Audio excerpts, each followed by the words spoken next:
Hi guys, Johnny Good here for Real Home Studio. Today I want to show you the best way to record the voice and acoustic guitar at the same time. I'm also going to show you what to expect and what that sounds like, and to prove a point that you don't have to spend a lot of money. The two mics that I'm using for this demonstration today cost me less than £30.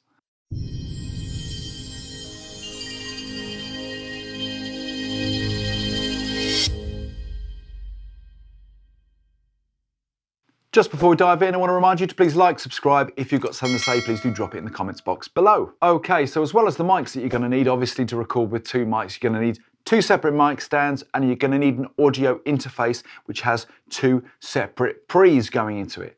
And onto the microphones, I'm going to be using a Behringer XM8500, their SM58 copy for the voice. They retail for around £15, so a good solid, inexpensive dynamic microphone. And for the guitar, I'm using a Samson CO2H, which originally came, I think, out of a drum kit set.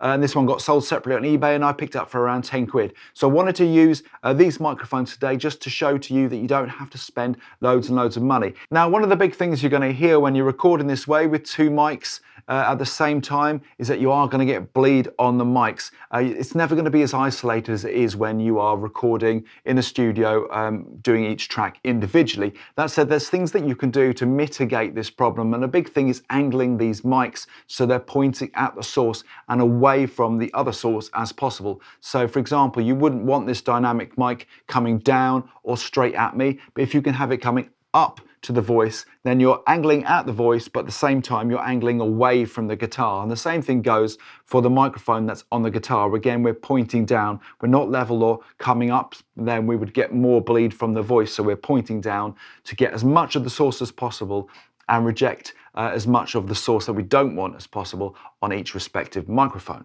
And another thing you can really do to help mitigate the bleed issue comes down to choice of microphone. And that's why I'm using a dynamic mic rather than, say, a large diaphragm microphone, which is going to be a lot more sensitive on the voice. But it's that sensitivity which is going to cause the issue. So the dynamic's going to pick up the source closest to it, my voice, but be much more effective at rejecting the source which is further away. That'll be the guitar. You're going to have another choice too to make with the positioning of your microphone for the guitar. Further down the neck's going to give you a thinner tone, and further past the sound hole and towards the body of the guitar is going to give a much richer, bassier tone. Again, it's really a case of playing around with the mics and finding the sound that suits you.